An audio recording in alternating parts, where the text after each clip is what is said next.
So I will just give you a brief overview in English. Basically, His Excellency President Ranil Wickremesinghe and his delegation concluded a 2-day very successful visit to India.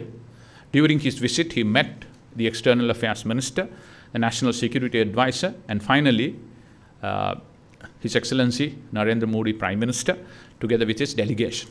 Those discussions went on for a few hours.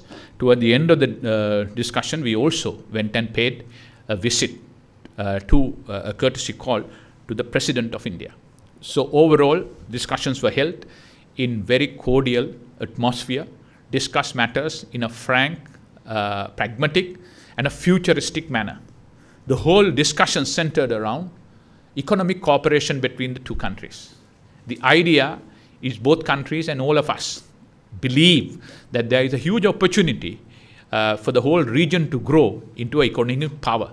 It is accepted norm in the world that 2/3 of the growth during the next 2 to 3 decades will come from the Asia-Pacific region. So with that, there is a huge opportunity presented for all of us to cash on and uplift the living standard of our countries. So in doing so, rather than stand alone, it's important that we work as a team. That's how the European Union had developed as a region. The Middle East has developed as a region. The North Americans have developed as a region. The East Asian countries, like tiger economies, ASEAN countries have developed as a region. And mainland China, such a huge country, developed as a region. So the net worth of growth could happen and propel in South Asia. So we want to work together to cooperation, understanding, joint ventures, particularly with India and the southern Indian region. In order to do that, we need to put the people-to-people contact. So we decided putting people-to-people connectivity is very, very important. As a first step, we thought that we must have more frequencies on air. Secondly, we thought that we should have ferry services.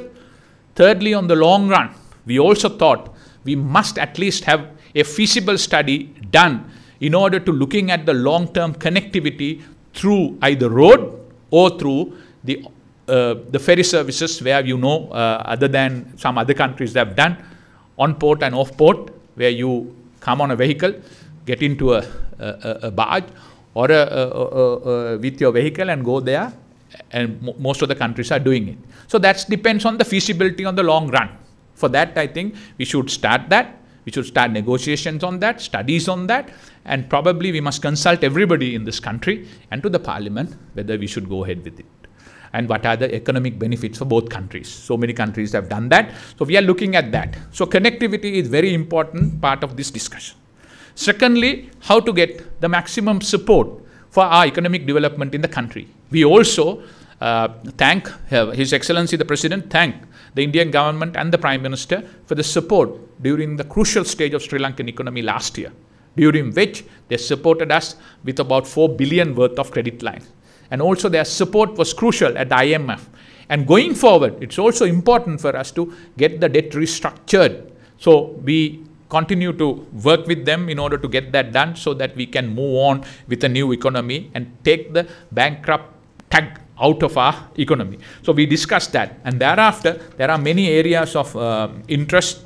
Together we discussed tourism, air connectivity, sea connectivity, education cooperation, digitalization cooperation, dairy sector cooperation, health sector cooperation, cultural cooperation, and also to support the view of to uplift the living standard of our upcountry Tamil community of Indian origin who are completing 200 years of their stay here in Sri Lanka. So in order to propel that growth, it was also discussed that Indians will invest about 750 million Indian rupees during the next year or two in order to support that upliftment.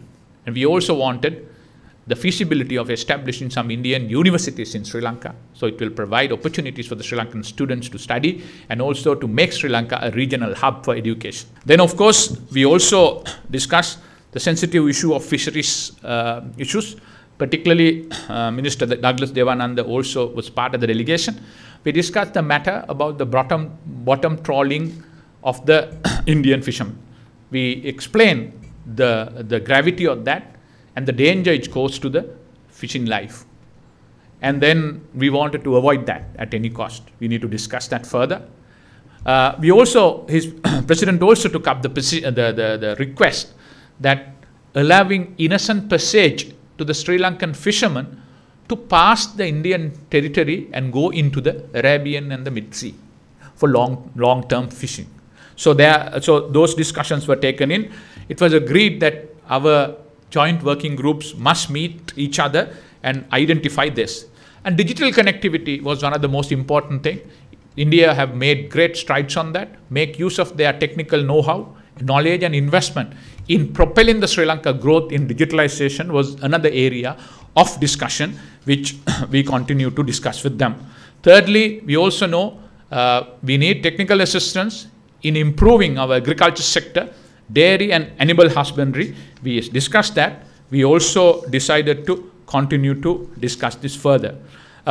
Defense and maritime cooperation in order to prevent human trafficking, in order to prevent drug trafficking, in order to prevent all sorts of smuggling, and how to cooperate with each other was discussed. And then there was an agreement, a sense of agreement in both sides that we must strive hard to keep our region and Indian Ocean as a peaceful region to allow peaceful atmosphere in order to allow the growth to take place and development of this whole region. Accordingly, we decided that either party and both countries will commit not to create any situation which could be a threat to the legitimate interest of each other's security concerns, legitimate security concerns.